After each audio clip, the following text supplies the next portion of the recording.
हाँ जी, chapter number 1 oscillations and waves. په دې چپټر کې موږ به د اوسیلیشنز په باره کې خبرې کوو، د ویوز په باره کې، او دې سره ریلیټډ چې څومره ټرمینالوجیز دي هغه ټول به موږ سټډي کوو. لومبنی ټاپک زموږ اوسیلیشنز دی، خو د هغې نه مخکې اول نه لږ شان کې ویوز له ټچ ورکوو چې د دې ویوز نه زموږ څه مطلب دی. ښه، بیا به راځو اوسیلیشنز ته. دا ویوز ټکي چې په کوم ځای کې راشي نو چې ستاسو درې خبرې مایند ته ډایرکټ راشي. درې خبرې. نمبر 1 امنګ سره دا ده چې د دې ویوز کې لومبنۍ خبره دا ده چې ډسټربنس ان ا میډیم به وي. څه شی به وي؟ ډسټربنس ان ا میډیم. یو میډیم دی، دا به څه کېږي؟ دا به ډسټرب کېږي. دویمه خبره، دغه چې کوم ډسټربنس پیدا شو نو دا به په دې میډیم کې مخکې ټریول کوي. ورته بولیږي چې دیٹ propagates mean travel ها in that medium. په دغه میډیم کې به د پروپوګیشن کېږي. او درېمه لازمي خبره and carry energy from one place to another place. from one place to another place. کلیر شوله خبره؟ په ویوز کې به څه وي؟ درې خبرې به وي.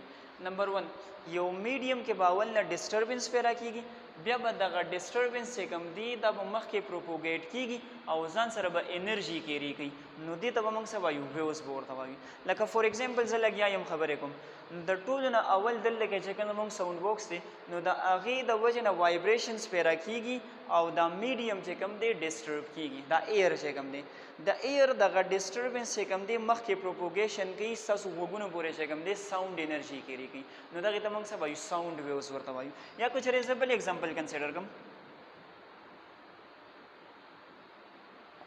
فور ایگزامپل ما سره یو رسۍ ده، یو دیوال پسې موږ اټیچ کړې ده. کو چېرې دې اینډ له زه جرکینګ کوم، دلته کې زه څه کوم؟ جرکینګ کوم، مطلب اپ اینڈ ډاون موشن ولې ورکوم. نو زه صرف دا ځای ډسټرب کوم د میډیم. نو لږ سات پس موږ وکتل چې دا ډسټربنس چې کوم دی همدغه شان دی کې مخکې را روان دی او انرژي چې کوم دی د دې لوکیشن نه دې ځای ته ځان سره کیریږي. نو موږ به څه وایو چې اصل کې موږ سره ویوز پروډیوس شوي دي. یا فور ایگزامپل ما سره یو ټب دی، د واټر نم فیل کړی دی. اوس د بره نه په څه طریقه باندې یو پیبل ما ډراپ کړ یا د یو چوکۍ په ذریعه باندې دله دا ځای ما ډسټرب کړو. نو دا ډسټربنس مونږ په دې سنټر کې پیدا کو او دا ډسټربنس په مزه مخ کې روان دي، پروپوګیټ کیږي او ځان سره انرژي کیږي. نو دا ټول مونږ سره د ویوز اگزامپلز راغلل. کلیر شوله خبره؟ اوس راځو ټاپک ته اوسیلیشنز. چې اوسیلیشنز مونږ څه ته وایو؟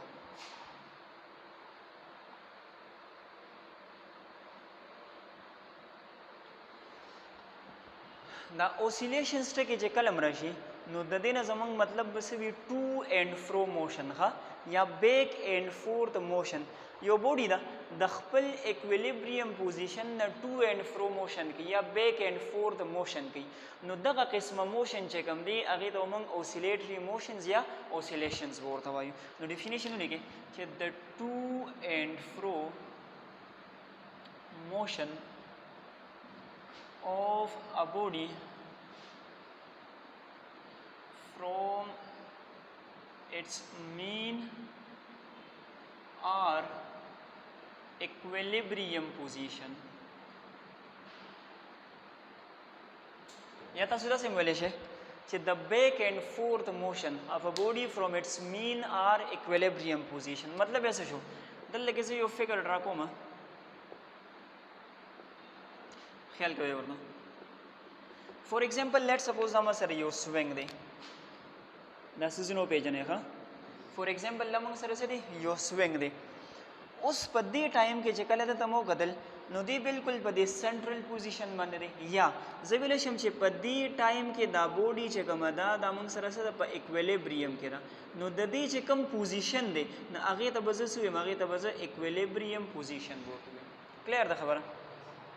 که چېرې زه داسې کار وکړم چې دا بوډي د دې ځای نه زه ډسپلیس کړم او دې سر ته یې راولم، क्लियर شو نو کوچري د دې ځنه زه دا بوډي ریلیز کوم ان شاء الله مخکې به ډیټیل سره وایو خاص صرف یو ټچ ورکوم کوچري د دې ځنه زه دا بوډي ریلیز کوم نو دې بدل کې د مین پوزیشن ته واپس راځي او دا ځای به کراس کوي او د بل اینډ پورې به رارسیږي وایي په خبره باندې عمدي طریقې سره به دې چې کوم نو خپل موشن به جاریږي نو زه ویل شم چې دې اصل کې چې کوم دی د ایکویلیبریم پوزیشن یا د مین پوزیشن نه ټو اینډ فرو یا بیک اینډ فورث موشن دی لہذا داسې قسمه موشن ته به موږ څه وایو اوسیلیشنز ورته وایو دا سنټرل والا چې کوم پوزیشن دی ایکویلیبریم پوزیشن یا مین پوزیشن ورته موږ وایو او چې کوم موږ سره په دې اینډ باندې یا په دې اینډ باندې چې کوم دی دته موږ ایکسټریم پوزیشن ورته وایو دا به زموږ سره شي ایکسټریم پوزیشن به راشي خبره کلیر دی نن ان شاء الله دا بیا مخکې سمپل هارمونیک موشن کې به په دې باندې مزید بیان او ډسکشن کوو دې سره ریلیټډ یو څو ټرمز دي دا ډسکس کوو terms related to oscillations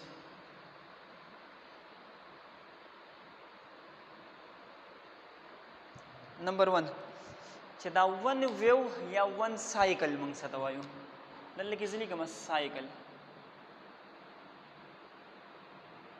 خیال کوئ د سایکل نه زمونږ مطلب دا دی چې کله ون کمپلیټ راوند ټریپ یو بوډي کمپلیټ کړي لکه مطلب میرا شو لیټ سپوز دا بوډي د دې ځای نه سٹارټ شوله دې ځای ته راغی واپس بیا دې ځای ته راغی نو دغې ته موږ څه وایو ون کمپلیټ راوند ټریپ یا هغې ته موږ ون سایکل وایو ښه نو ورته ولیکئ چې ون کمپلیټ راوند ټریپ of a vibrating body is called cycle. یاد ساته چې کله دا یو سایکل موږ سره کمپلیټ کیږي نو د ویوز په شکل کې به موږ سره اصل کې داسې قسمه یو ویو برابرېږي خبره ته مو خیال دی داسې قسمه یو ویو د موږ سره جوړېږي د دې نه بعد موږ سره ټرم دی فریکوینسي یا دا غینه مخکې ټایم پیریډ به تناول نه ډیفاین کوو دغه ته موږ ون ویو وایو ښه او چې کله موږ سره ټرانسفرس ویوز په کیس کې خبره کوو ټایم پیریډ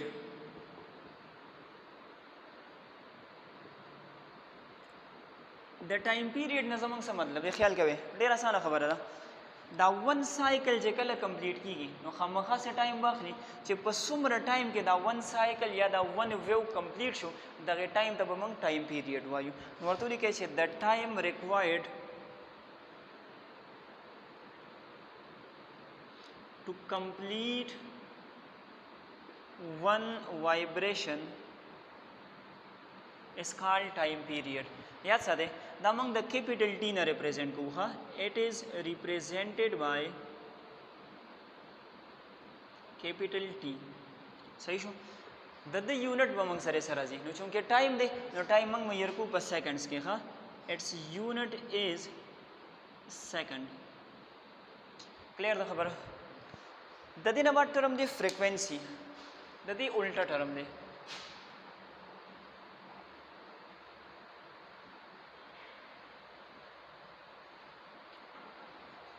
د فریکوینسي مطلب دا دی دلته کې مونږ کتل چې ون وایبریشن په څومره ټایم کې کمپلیټ کیږي لکه لیټ سپوز دا ون وایبریشن دی د لیټ سپوز 10 سیکنډ غسره بس 10 سیکنډ د مونږ سره ټایم پیریډ راغی یا د 1 سیکنډ غسره 1 سیکنډ مونږ سره د ټایم پیریډ راغی دلته کې به ون وایبریشن نه ګورو بلکې دلته کې به موږ 1 سیکنډ ګورو ها چې په 1 سیکنډ کې څومره وایبریشنز کمپلیټ کیږي نو ورته کې چې نمبر اف سایکلز oscillation waves څه ول لري in 1 second या completing in 1 second is called frequency याद साथे ये मंग the small f ने represent को हा it is represented by f नसने represent की द स्मॉल f ने रिप्रेजेंट द यूनिट में मंग सर से भी नो करे मंग लिख ली नी number of vibrations completing in 1 second या number of cycles completing in 1 second नो मंग सर बस रशी वाइब्रेशन पर सेकंड या साइकिल्स पर सेकंड یا د دې په ځای باندې موږ ساده وایو چې موږ سره چې کوم دی برابر دی د هرټز ها کو سمبل لیکه نو h به کیپیټل وي z به سمال وي او کو پورا نوم لیکه نو بیا به موږ سره شي مکمل به سمال کې لیکه د یونټ موږ سره SI یونټ یې څه دی هرټز دی د دې علاوه وایبریشن پر سیکنډ یا سایکل پر سیکنډ دا موږ استعمالولی شو د موږ سره SI یونټ راغی ٹھیک شو د دې نه بعد دی ریلیشن between frequency and time period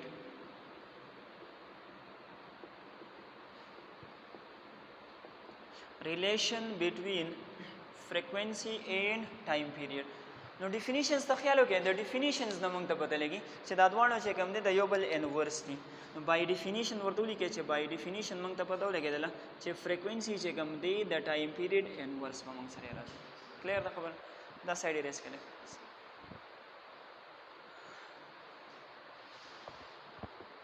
دا سټاپ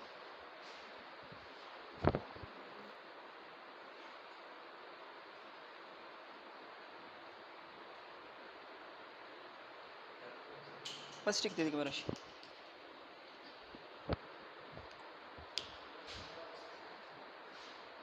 कुछ री दे फ्रिक्वेंसी दोबारा मंग लक्षण दे के वेव फॉर्म्स गुरु तस बलग मजीद खबर क्लियर शी दल के मा यो दो वेव्स ड्रा कल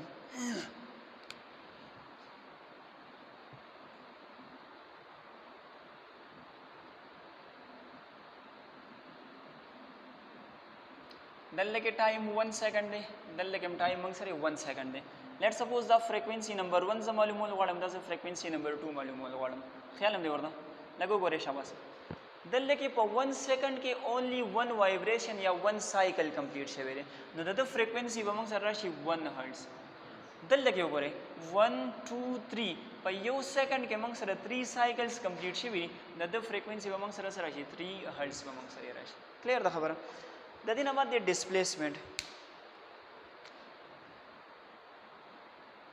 द 3 4 and the 5 show हाँ डिस्प्लेसमेंट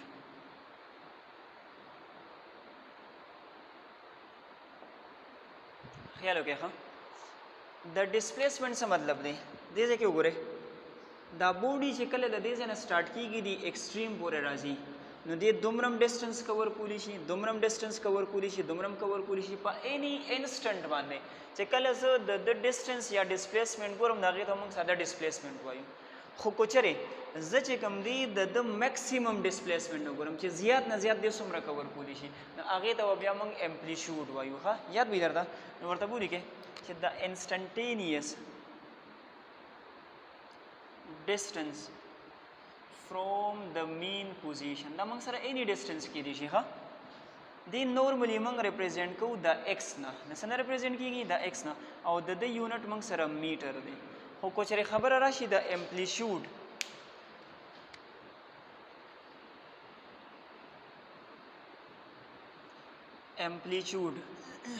नो द एम्पलीट्यूड न बजमंग मतलब हुई चेकम मैक्सिमम डिस्प्लेसमेंट कवर की गई हाँ नो वर्ता बोली के the maximum displacement from the mean position ने चेकम मैक्सिमम डिस्प्लेसमेंट है नो द आगे द बार अभी मंग सिंबल x नॉट इस्तेमालू यूनिट मंग सरे द आगम मीटर ने हाँ पर वेव्स इधर द शो कोम द वेव्स पे शक्ल के द साइड लक्षण दे